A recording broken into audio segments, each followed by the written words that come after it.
தினம்தோறும் விளக்கேற்ற நல்ல எண்ணெய் இதயம் நல்லெண்ணெய். இனிமே கண்ணை மூடிட்டு கடலை எண்ணெய் வாங்கலாம். ஏன்னா மந்த்ரா கடலை எண்ணெய் இதயத்தின் தயாரிப்பு. திராவிட முன்னேற்ற கழகம் 2021 சட்டமன்ற பொதுத் தேர்தல் போது இன்றைய முதலமைச்சர், அன்றைக்கு எதிர்க்கட்சி தலைவர், திராவிட முன்னேற்ற கழக தலைவராக இருக்கின்ற பொழுது சுமார் 520 அறிவிப்புகளை வெளியிட்டார். இதுவரைக்கும் நிறைவேற்றப்பட்டதா? நிறைவேற்றினாங்களா? இப்படி மக்களை ஏமாற்றி தந்திரமாக பேசி இன்றைக்கு கொள்ளைப்புறத்தின் உள்ளாக ஆட்சியிலே அமர்ந்து கொண்டு செயலற்ற அரசாங்கமாக இன்று காட்சியளிக்கின்றது. ஒரு பொம்மை முதலமைச்சர் இந்த நாட்டை ஆண்டு கொண்டிருக்கிறார். அதனால் மக்கள் படுகின்ற துன்பம் ஏராளம். இன்றைக்கு கூட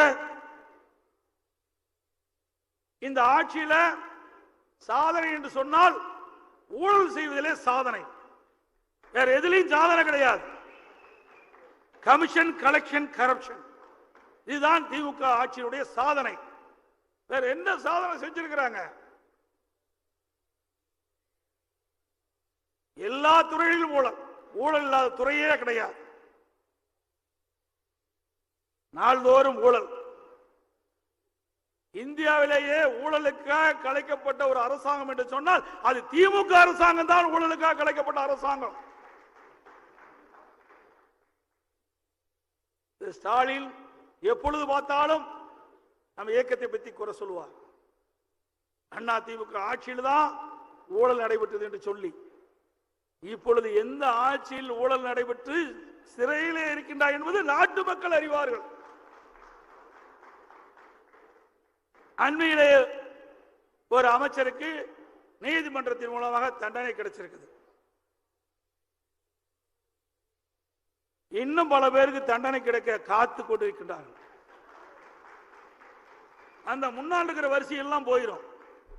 அந்த சட்டமன்றத்தில் முன் வரிசையில் அமர்ந்து கொண்டிருக்கின்ற மந்திரிகள் எல்லாம் மக்களை பார்க்கல,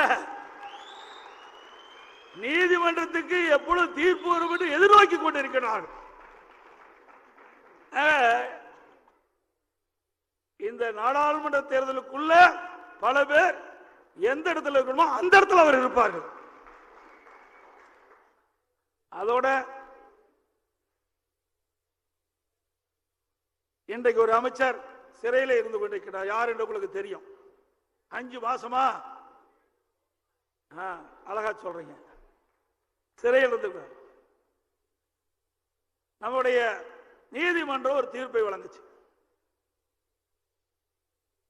ஒரு அமைச்சர் சிறையில் இருக்கின்றார். அவர் அமைச்சராக பார்ப்பதா, கைதியாக பார்ப்பதா? அமைச்சர் என்றால் புரோட்டோகால், அவருக்கு தகுந்த மரியாதை கொடுக்க வேண்டும். கைதி என்றால் அங்கே மற்ற கைதியோடு இருக்க வேண்டும். அந்த கேள்வி எழுப்புகின்ற பொழுது நீதியரசர் சொன்னார், சென்னை உயர்நீதிமன்றத்தில் சட்ட நெறிமுறைப்படி நல்ல அரசாட்சி தர முதலமைச்சர் நினைத்தால் அவரை தார்மீக அடிப்படையில் பதவியில் இருந்து விலகி இருக்கலாம். எவ்வளவு அற்புதமா சொல்லிட்டார். இன்னும் சூடு சொரணை இல்லை. நீதிமன்றம் கொடுத்த தீர்ப்பு கூட, நீதிமன்றம் அற்புதமான கருத்தை சொன்ன பிறகும் கூட இன்னும் அமைச்சரவையிலிருந்து விடுவிக்காத இருக்கிறது. காரணம், விடுவிச்சுட்டா இவரை பற்றி சொல்லிட்டா அவரிடத்தில் இவர் போயிடுவார். இருக்கிற முதலமைச்சர் அவருடைய இடத்திற்கு வரவழைச்ச பயம். ஆகவேதான் இன்று வரை இதற்கு மௌனம் காக்கின்றார்.